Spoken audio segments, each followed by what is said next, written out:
دیکھیے، اگر ایک ایسا کمرہ ہو جس کو ہم کہتے ہیں وائس پروف ہے، آواز نہ اندر کی باہر آتی ہے نہ باہر کی اندر جاتی ہے، ایسے کمرے موجود ہیں۔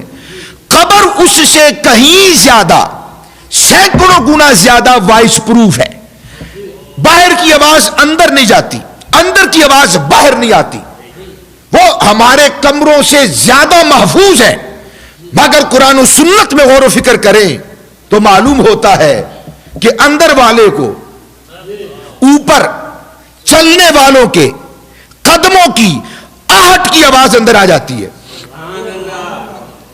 اندر والے کی آواز ہمیں نہیں آتی، اندر والے کی چیخ و پکار ہمیں سنائی نہیں دیتی۔ کیوں؟ جیسے ہمارا فہم محدود، جیسے ہماری عقل محدود، جیسے ہمارا شعور محدود، ایسے ہمارا دیکھنا محدود، ایسے ہمارا سننا محدود۔ اللہ تبارک و تعالی سننے کی طاقت، قوت، رزق دنیا کے اوپر، زمین کے اوپر دیتا ہے، نیچے والوں کو بھی دیتا ہے، خدا کی قسم بہتر دیتا ہے۔ ہم اندر والوں کو دیکھ نہیں سکتے، اندر والا ہمیں دیکھ رہا، مر کر دیکھ رہا ہے۔ ہم زندہ ہو کر اندر نہیں دیکھ سکتے، وہ مر کر باہر والوں کو دیکھ رہا ہے۔ دیکھنا بہتر ہوا کہ نہیں ہوا؟ بولیے نا، دیکھنا بہتر ہوا کہ نہیں ہوا؟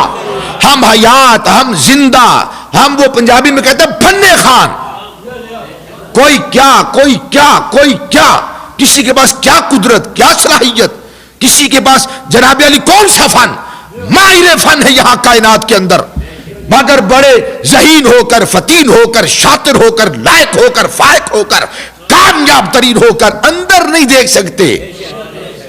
اندر والا بے جان ہو کر، اندر والا مردہ ہو کر، اندر والے کی روح نکل گئی تبھی تو دفنایا، اس کی روح نکل گئی، وہ میت ہو گیا، وہ مردہ ہو گیا، وہ فوت ہو گیا، انتقال ہو گیا، وصال ہو گیا۔ وہ وصال کے بعد، وہ انتقال کے بعد، وہ وفات کے بعد، وہ فوت ہونے کے بعد، وہ میت ہونے کے بعد، وہ مردہ ہونے کے بعد اللہ نے دیکھنے کی طاقت زندہ لوگوں سے بھی بہتر اور افضل و اعلیٰ دی ہے۔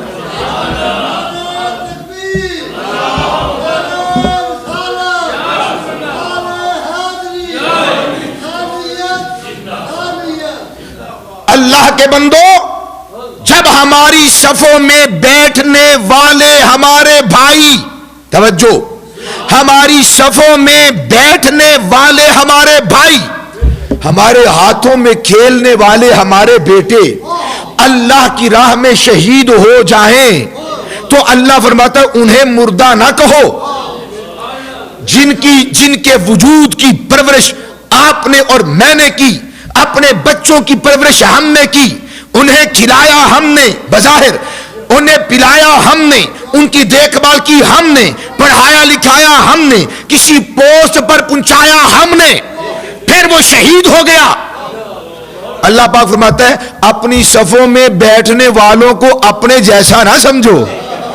اور یارو، جو ہماری صفوں میں بیٹھنے والا ہے، ہاں، جو ہماری گود میں کھیلنے والا ہے، اگر وہ اللہ کی راہ میں شہید ہو جائے، زندگی کیسی گزری، اللہ نے اس کی زندگی پر کوئی تبصرہ قرآن میں نہیں کیا۔ جو اس کی زندگی زاہدانہ تھی، عابدانہ تھی، یا اس کی زندگی فسق و فجور میں گزری، نہیں، فرمایا زندگی جیسے بھی گزری، فوت ہوا ہے، مرا ہے اللہ کی راہ میں۔ زندگی کو نہ دیکھو، مرنا دیکھو۔ میرے لیے جان کو لوٹا دیا، میرے لیے قربان ہو گیا، میرے لیے اپنے وجود اور اپنے تن سے اپنے سر کو اتروا دیا ہے۔ فرمایا اسے مردہ نہ کہو، یہ زندہ ہے۔ حضرات، جو مرے اللہ کی راہ میں وہ زندہ ہے۔ تو جس کی زندگی اللہ کے لیے، جس کی ساری زندگی اللہ کے لیے، جس کا وصال کرنا اللہ کے لیے، قل ان صلاتی ونسکی ومحیایا ومماتی للہ رب العالمین۔ فرمایا کائنات والو، میری زندگی کا ایک ایک لمحہ اللہ کے لیے ہے۔ میری زندگی بھی اللہ کے لیے، میری موت بھی اللہ کے لیے، میرا وصال بھی اللہ کے لیے، میرا جینا بھی اللہ کے لیے، میرا مرنا بھی اللہ کے لیے، میرا سب کچھ اللہ کے لیے۔ اس مصطفیٰ کی زندگی اور حیات قبر میں جانے کے بعد خدا کی قسم سوچ نہیں کوئی سکتا کتنی افضل والا ہو.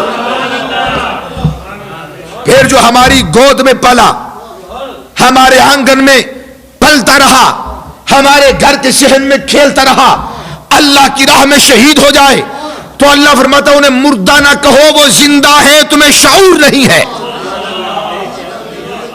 تو جن کی صبح اللہ کے دربار میں گزرے، جن کی راتیں اللہ کے دربار میں گزرے، ابھی تو عند ربی ہوا یطعمنی و یسقینی، فرمایا لوگوں مجھ مصطفیٰ کی راتیں رب ذوالجلال کے دربار میں گزرتی ہیں. وہ مجھے کھلاتا بھی ہے، وہ مجھے پلاتا بھی ہے. یار جو ہمارے آنگن میں کھیلنے والا بچہ ہے اگر اللہ کی راہ میں شہید ہو جائے وہ زندہ ہے. تو جو نبیوں کی صف میں، ملائکہ کے جرمٹ میں اللہ کے دربار میں رہتے ہیں، ان کی حیات کا کیا عالم ہوگا. یہاں شہید کو سوچا نہیں جا سکتا تو مصطفیٰ کو کیسے سوچا جا سکتا ہے؟ اور بھائی کوئی یہاں پہ پہنچ نہیں سکتا وہاں پہ کیسے پہنچا جا سکتا ہے؟ عقلیں محدود ہے ہماری، فہم محدود ہے ہمارا.